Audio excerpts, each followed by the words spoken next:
call is from the church, the call is from the district, the call is from the International Institute, the call is from the people that we serve.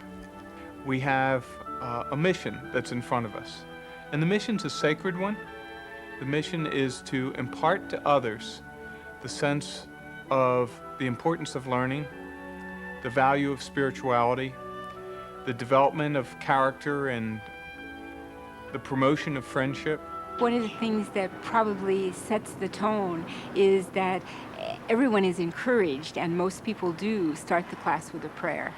There's something about the sitting down and praying together that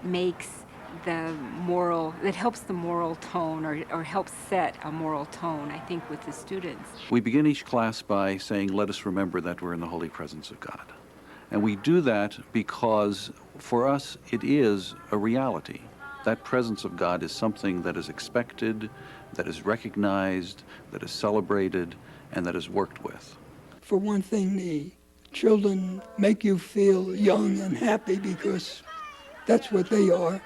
And then you have the satisfaction of knowing that you're doing a work that is helping them now and especially preparing them for the future. In the words that we often use, to give them a Christian and a human education. Here we really take care of the poor people, poor children. That's our founder work, that's the LaSalle work. That is giving education to the poor, the downtrodden. And many of these students who come to us are students that just can't afford to get the kind of help that they need to get through school. Tutoring costs are tremendous if you have to hire a tutor. None of these families can afford to hire tutors. So they come here and find out that suddenly it's all available. It means a lot to us to be able to offer that. But by no means are we here saving these people any more than they're saving us. It's a joint venture where they're teaching us about their own faith, and we're able to help them along the road to getting to reach the goals that they've set for themselves. I believe that the work of Jesus is about, basically planting seeds so that people can grow and to be all that they're supposed to be, and that's what we're doing. And we get to do it together in a community, and that makes it even more special. The beauty or the real value of Lasallian education is the dignity that we place upon the students. You have excellent pedagogy, you have an excellent understanding, I think, in Lasallian schools of what students need to know in addition to the curriculum.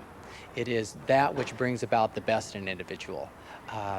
That where we tap the resources of the spirit and of the heart.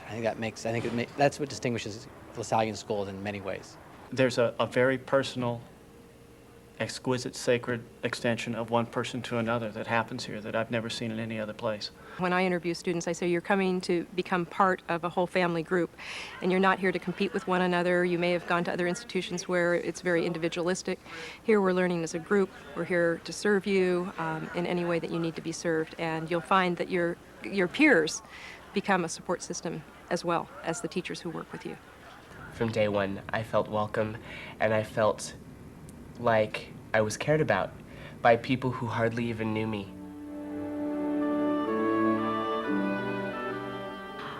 I think a really big component of it is the teachers. The teachers are like family. The relationship extends beyond the classroom. It's like a family. They're like probably our parents when we're not at home, and they're really friendly, and you can go up to them whenever you want, ask them any questions.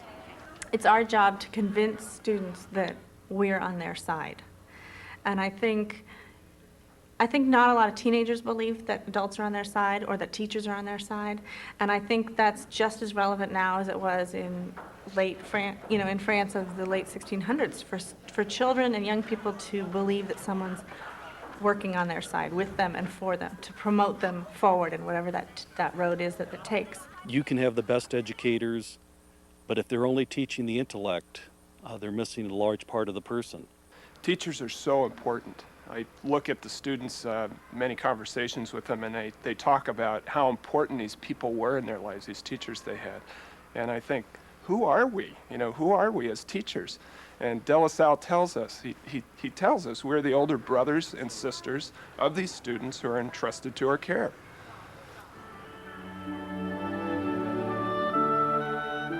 But in a way we form them, their character, their conduct, and their behavior along with their skill training. And as a result, they come out with a good persons, real human being, I would say, so good citizens of this country. What I've understood of Lasallian Mission, or what I've, got out of my education, has been a broader understanding of the world, not just being concerned with what we have in front of us, but really that love of the poor, love of service, love of young people. What we're learning here isn't just for ourselves. It's not just the individual. It's a gift for us to have this knowledge and to have this education, and now it's our job to spread it. And now it's our challenge and our mission to reach out in a realistic way to help other poor people in our own areas, as well as around the world, which I know the Christian Brothers are doing today, to really reach the poor, the disenfranchised, the marginalized. It's a real challenge, but I don't think we can apologize for where we are today. We just have to continue the work. It's part of the development of Catholic education in the United States. It's very difficult to know whether you're reaching kids. It's one of the worst things about teaching, one of the worst things about education, is it's so unverifiable. Have we educated this kid? Who knows? We may find out in 20 years, But once in a while you run into a kid who says something that shows that they do get it.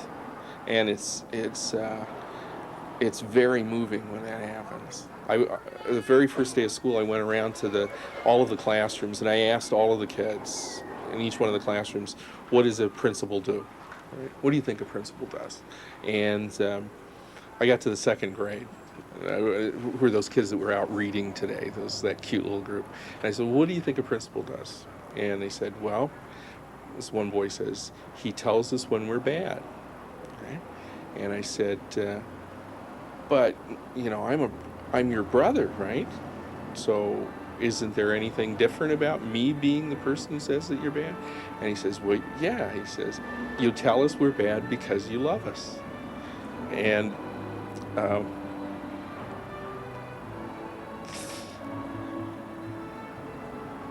there's so many different aspects that the teachers touch my heart, that they touch my social aspect, they touch my spiritual aspect, they touch me intellectually.